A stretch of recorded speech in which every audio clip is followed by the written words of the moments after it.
Again, I don't know if I pronounced it correctly. Is it Nassau Community College? How do you pronounce? Oh, so yeah, Nassau Community College. Can you say it again so I don't? Nassau, Nassau, Nassau. Nassau. Your Nassau. Australian accent and my New York accent. If you guys had Matt Serra on, Yeah. this is great. I'm way easier to understand than him. Yeah, So you went to, I don't know if this is correct or not, but I think it is.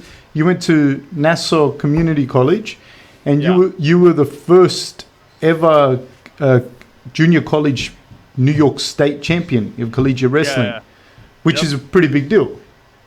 Honestly, it's not that big of a deal. It's a cool thing to have. I mean, but you were the first person to ever do it. I was the first person to ever do that. That is true. And so it can't be that easy.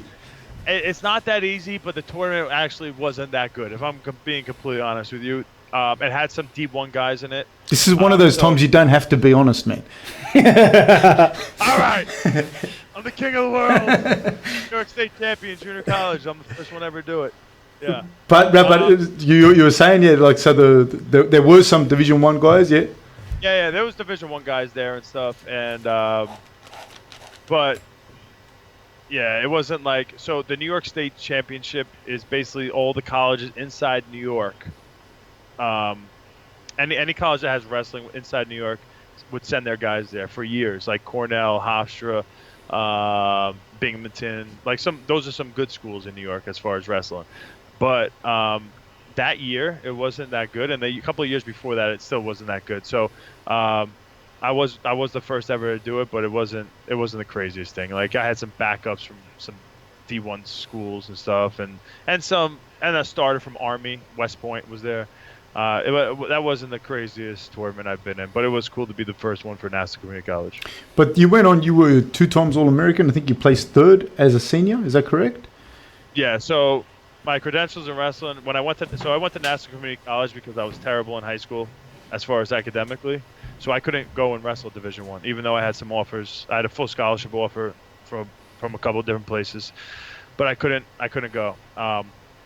So I had to go to a community college for 2 years. And when I was at the community college, I was All-American both years I was there, academically as well, because you had to do good in school when you're at a junior college if you're going to go to like a legit college afterwards. So I stepped my game up academically, and then I went to Hofstra, which was at the time a top 10 program, top 10 Division 1 program. And then I was a 2-time All-American there. You went on to wrestle freestyle. All-American. You guys even know what an All-American is actually? Because top 8 finish, eh? Yeah. So it's top 8.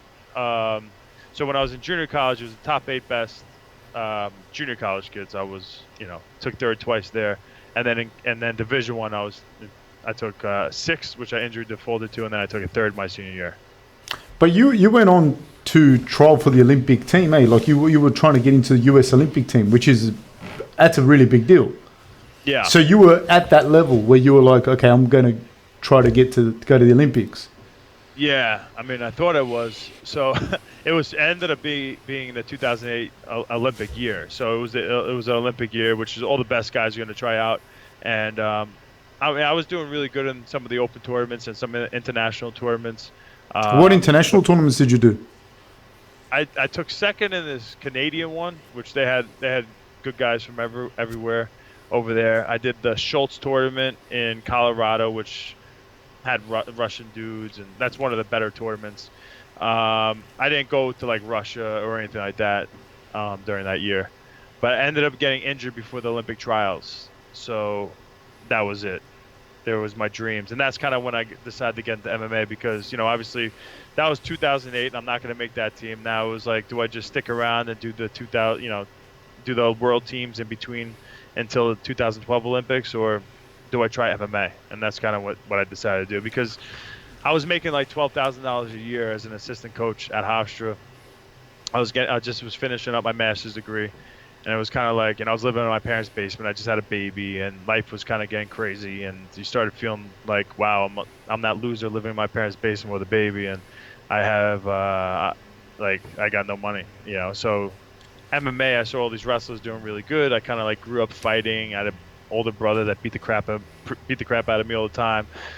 So it led me to believe that like I'm tough and I could do it. And that's kind of I just decided to do it. I like how his measuring stick for being tough was his older brother beating him up. But I your mate Gian Valenti. A couple of times when he's fought on the same card as Rob, I've talked to him and that. Like I've run into him. He's a really good guy. That guy. Oh yeah, he's a character. Yeah. Talk about life at the party. Well, it takes no energy for him. Well, he seems like it, because like I didn't really know him. Like I didn't know him. I grew up in Sydney, grew up in New York, and we bumped into each other at the thing, and we started talking and that. And he was telling me your brother was like a big football player. Is that right, or did I remember it wrong? You got inside information on my brother. You're pretty good. No one knows anything. You are good. Should I stop now? Like, should I not? No, it's good. No, you're fine. No. It's funny, like, after no one brings it up. Yeah. But is he a giant ranger? Is he a giant redhead? Yeah, like, a what? Redhead. He is. Is that what he told you? No, I think I saw it somewhere or something. Oh, yeah. Oh, in my head, your brother is a big, giant, red-headed guy. I don't know if he is. Pretty much. You're on the money. He's a big redhead. Yeah, like, growing up, like, he's, 255 pounds and could run like a 4 or 5.40. He ran in the combine, which is, I don't know if that even means anything to you. But he could bench press 225 pounds 38 times. I mean, he was a beast. I was like the unathletic, like not as talented younger brother my whole life. So I think I was always just trying to find my way underneath him. I think is kind of what led me to like motivate me throughout my years. What did he do? Did he play football? Yeah. So he was a 3-time college All-American in football. His senior year, he was definitely going to NFL. Who knows how he would have done, but his last play of his senior year, he was in on a sack and he took the quarterback down. He got up to celebrate. As he got up to celebrate, one of his own teammates tried to jump in and get like a half a sack, on the stats. And when he jumped on the quarterback, he rolled into my brother's knee and every single ligament and tendon or whatever got busted, and he needed a surgery, and which he had to get everything replaced in his knee. And then after the surgery, I guess they had left a piece of bone inside of his kneecap and it dug a hole into his knee. While he was training now like crazy, he got in crazy shape, his knee started swelling up, and he went back to the doctor and they realized that like they left a little bone in there, and then he still limps. Like he never played another game. He never played like anything athletic again in his life. So he went from being like a badass, super athletic, like going to the NFL, to like a born again Christian. He was very angry and like scary motherfucker, to now he's like born again Christian, like the complete opposite of what everybody knew him at that time. Which is crazy. It's good for him, but yeah. So Chris, who were you growing up? Because I'll kind of talk about like who, like you. I think you got a sister that's married to like Stephen Thompson's brother or something. Yeah. Is that right? And so it's just your sister, your brother, you, and your folks. Mm-hmm. And so who were you growing up? Like when you went to school, like say if we went to high school with you, who were you? You would know me as Charlie's little brother. That would be first, because he was like the man, the most, How much older than you is he? So he was a senior when I was a freshman. So 4 years? He was 3-4 years older, depending on time of the year. But you know me as Charlie's little brother. Everyone was scared of him in my town, and so really in the whole town. Oh, bro, he was because he wasn't just like this athlete that was big and strong. He was very mean. He was very loyal to his friends. Like if someone did something to his friends, he's there to kill somebody. Like we kind of grew up like in a pretty tough town. Like people think it's tough. I don't think it's that bad, but people like from Long Island, where I'm from, they're like, "Oh, you from Baldwin?" Like one of those. So he was kind of like that guy. So you probably know me as like Charlie's little brother. I played every sport. I played football. I was good. I wasn't my brother, but I played football. I wrestled, and I did, lacrosse. I played basketball, hockey when I was younger. But I loved anything physical, anything like where you got to like, that's why I love football. Football was great. Did your brother wrestle? My brother wrestled his senior year, and he did really well. He took third in the county and like went to the nationals, and he was really good, but he had no idea what he was doing. He just tried to tackle people. He would walk around the wrestling tournaments with a dog bone in his mouth. Just this giant, like, athletic guy. Yeah, he was something else. Wait. Look, what do you mean with a dog bone? Like this, like a dog would put in his, literally like a dog bone, like what you imagine a dog bone being, in his mouth, walking around like he's a dog. My brother was crazy. My brother's crazy. Like, the world is better off him how he is now. and when you say, but see, now I hear people say they got beat up off their brother, right? But Rob's got a younger brother, Stephen, 2 years younger. Yeah. But there's a big difference physically between Rob and his brother now, and I imagine there would have been when you were, say, 17 and 15. Yeah. Right? But with you and your brother sounds like there was a massive difference. And, yeah. And so did he actually beat you up, or did he just throw you around? Oh no, he beat the crap out of me. It was bad. Like proper beat you up? Oh yeah, beat the crap out of me. At one point, I have a scar right here. I don't know if you're gonna be able to see it, but whatever. Yeah, there's a scar right here. When I was 6 or 7 years old, I was in my basement, and he asked me to get him a cookie, and he had a 10-pound weight over in his hand, and he was like, "Get me a cookie now." I'm like, "No," and I'm like curled up in a ball, and he takes the weight and just throws it on my head, splits my head open, like down to the skull. And my mom had to bring me to the hospital. My mom fainted because the doctor stuck his finger inside my head and was feeling around to see if he felt a fracture. And was like, "Oh, no fracture." And my mom just dropped. What do you mean? What do you mean he shoved a finger in your head He to stuck see his finger in the cut that was here. Is that medical practice? New York's best. New York's finest.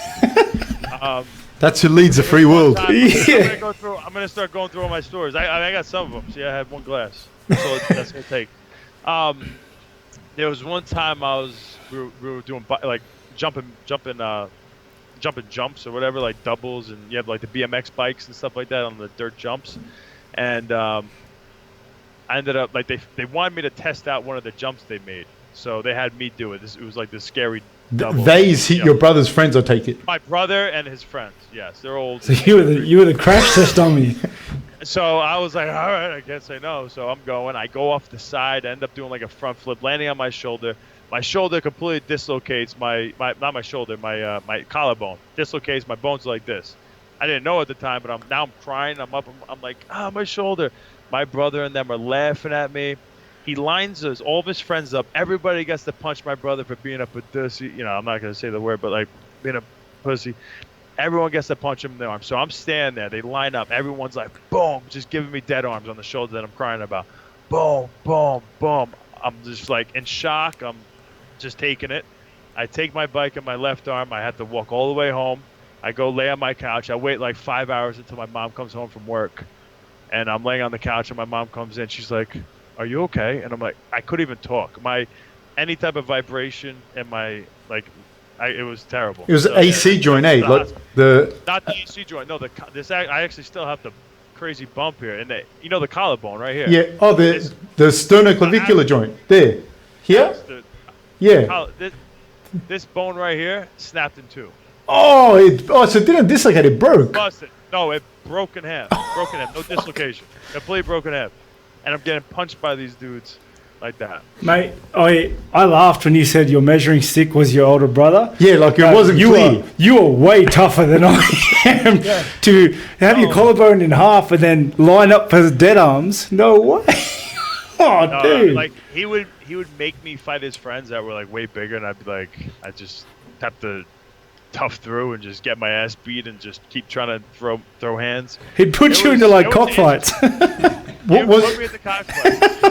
Was he doing that out of like a tough love, or was he just mad?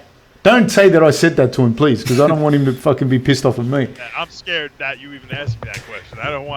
I'm scared of him still.